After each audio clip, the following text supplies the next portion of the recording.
안녕하세요. 솔방울 건강TV입니다. 최근 들어 50대, 60대 중장년층들의 맨발 걷기 열풍은 뜨겁습니다. 저도 이제까지 다양한 맨발 걷기의 건강상 이점에 대한 영상을 만들어 올리곤 했는데요. 맨발 걷기는 혈압과 심장에 좋고 다이어트와 당뇨에도 효과가 좋다고 알려져 있습니다. 염증과 스트레스를 줄여주고 수면의 질까지 높여준다고 알려지면서 그야말로 맨발 걷기 신봉자들도 늘고 있는 것 같습니다. 그러나 일각에서는 이런 효능이 맨발 걷기의 효과라기보다 걷기 운동의 효과라고 보는 의견도 적지 않습니다. 미국의 족부의학협회에서는 인터넷과 언론의 맨발 걷기 효능에 관한 간증이 난무하고 있지만 현재까지의 연구 결과로서는 즉각적이기는 하나 장기적인 효과에 대한 증거가 충분치 않다라는 입장을 발표하기도 했습니다. 그렇다면 정말 맨발 걷기의 효능이 과학적으로 입증되지 않은 걸까요? 저는 맨발 걷기가 걷기 운동 중에 하나의 방법이라고 생각하고 그 효능을 불신하진 않습니다. 그리고 이러한 믿음과 정신적인 요소도 운동에 있어서 굉장히 중요하다고 생각하기 때문에 맨발 걷기를 통해 걷기 운동에 흥미를 붙이고 건강이 나아지고 있다고 믿는다면 저는 그것이 곧 정답이라고 생각합니다. 그렇지만 좋은 내용에 대해서만 귀담아 듣고 맹신하는 것은 좋지 않다고 생각합니다. 그렇기 때문에 오늘은 맨발 걷기의 다양한 의견 중 부정적 입장에 대한 내용을 영상에 담아 보려고 합니다. 맨발 걷기는 어싱이라고 하여 인체가 땅에 접촉하면서 자유전자가 인체로 들어와 활성산소를 중화시킨다고 하죠. 활성산소가 염증과 만성질환의 요인으로 지목되고 있는 것은 사실이지만 어싱의 치유 효과가 있다는 주장은 과학계에서 인정받지 못한 가설이라고 합니다. 지표면이 음전하를 띠고 있다는 전제 자체가 사실과 다르며 지표면의 전하는 날씨에 따라서도 크게 영향을 받기 때문이라고 합니다. 또 어싱 이론의 효능을 입증하는 논문들에 대해서 과학적인 증거를 제시하지 못했다고 설명합니다. 예를 들어 맨발 걷기가 심혈관에 효능이 있다는 근거로 인용되는 2015년 논문은 성인 10명을 접지 상태로 2시간 동안 쉬게 한 후 측정한 것이고 혈액 점도와 적혈구 군집이 감소했다는 내용입니다. 그러나 이것이 어싱의 효과인지 혹은 단순한 휴식의 효과인지 구별할 수 없다는 것이 그들의 주장입니다. 맨발 걷기의 건강 효과로 알려진 것들은 정말 수도 없이 많습니다. 그 중에서도 대표적으로 알려진 효능만 5가지 꼽자면 혈액순환 촉진, 심리적 안정, 고유 감각 향상, 발 근육 강화, 접지 효과입니다.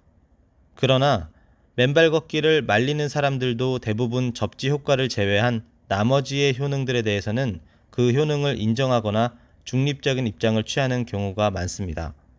먼저 혈액순환 촉진에 대해 팩트체크를 해보겠습니다. 가천대 길병원 임호경 교수는 울퉁불퉁한 숲길을 맨발로 걸으면 발에 있는 신경 반사구, 림프체계, 신경 말단 등이 자연스럽게 자극되면서 혈액순환이 촉진된다고 말했습니다. 또한 균형 감각을 잡기 위해 평소보다 발바닥, 발목, 종아리 등 하체 활동이 왕성해지는 것도 혈액순환을 돕는다고 설명합니다. 두 번째 심리적 안정 역시 대부분 맨발 걷기를 숲길이나 자연 속에서 하기 때문에 이를 부인하기는 어려울 것입니다. 꼭 맨발이 아니더라도 숲을 산책하는 것은 불안을 감소시키고 우울감 해소에도 도움이 되기 때문입니다. 이를 뒷받침하는 연구 결과도 많은데요. 발바닥에 있는 신경이 자극되면서 스트레스 호르몬인 코르티솔 분비가 줄어듭니다. 플라시보 효과도 무시할 수 없습니다. 중장년층들에게 맨발 걷기가 유행이 되면서 자연스럽게 운동을 하게 되는 문화로 자리 잡았기 때문인데요. 이러한 문화가 중장년층들을 운동하게 만들고 여러 후속담들을 통해 몸에 좋을 것이라는 강한 믿음을 주기 때문입니다.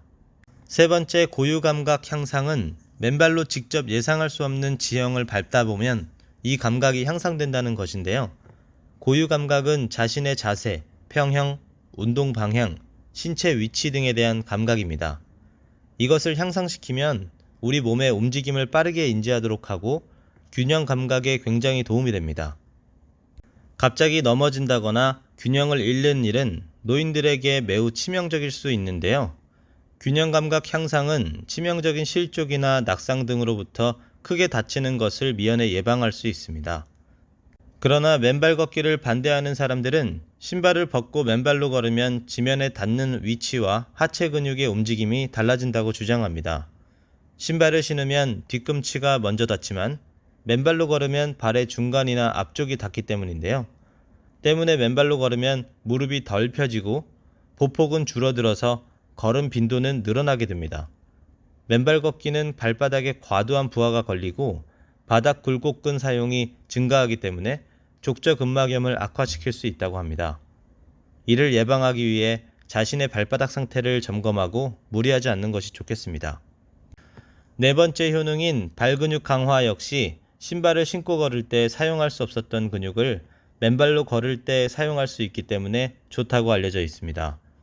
발가락 사이, 발등, 발날 등에 위치한 근육은 좀처럼 쓰는 일이 없는데 맨발로 걷게 되면 이 근육들이 중심을 잡기 위해 움직이기 때문입니다. 그러나 맨발 걷기를 부정적으로 보는 의견 중에는 인류가 수천 년 전부터 신발을 신게 된 이유가 있다며 맨발 걷기의 효능을 반박하는데요. 신발은 발바닥 피부를 찌르는 위험한 물체로부터 보호해주고 여러 박테리아나 바이러스 등 감염 요인을 차단해준다는 입장입니다. 그래서 당뇨 환자들은 항상 신발과 양말을 신고 절대 맨발로 걷지 말라고 경고하기도 합니다. 마지막 접지 효과에 대해서는 이론적으로 검증이 되지 않았다는 의견이 많았습니다. 국내외 대부분의 전문가들이 의학적인 근거가 없는 것은 물론 논리적이지 않다고 말하기도 하는데요. 지금까지 제기되고 있는 맨발 걷기의 엄청난 건강 효과가 모두 사례에 기반한 것으로 명확히 검증된 것이 없다는 내용이었습니다. 위에서 살펴본 것처럼 맨발 걷기의 열풍이 뜨거운 만큼 이를 두고 다양한 의견들이 대립하고 있었습니다. 접지 효과는 열외로 하더라도 혈액순환 촉진, 발근육 강화 등의 효과는 반박하기 어려운 사실이라는 것을 알 수 있었습니다.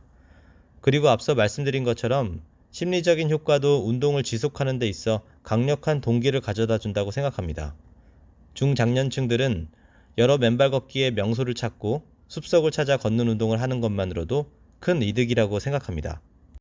맨발 걷기도 걷기의 한 종류이기 때문에 걷기의 건강 효능과 일맥상통하는 점이 많습니다. 신발을 신고 걷는 것으로도 얻을 수 있는 효과가 대부분인 것이 사실인데요. 다이어트 효과나 스트레스 감소, 혈관 건강 개선 등이 대부분 걷기 효과와 비슷하다고 합니다.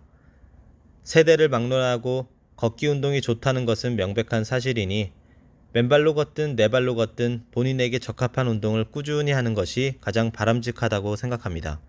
무엇이든지 과하면 문제가 생기는 법이죠. 자신의 신체 컨디션과 발바닥 건강을 체크하고 무리하지 않으면서 걸으시면 되겠습니다. 그리고 세상에 만병통치약 같은 건 없습니다. 잘 먹고 잘 자고 꾸준히 운동하면서 몸과 마음이 모두 건강한 하루 되시길 바라겠습니다. 지금까지 솔방울 건강TV였습니다. 댓글과 좋아요, 구독 영상은 제작하는 데 큰 도움이 됩니다. 댓글과 구독 부탁드리겠습니다. 감사합니다.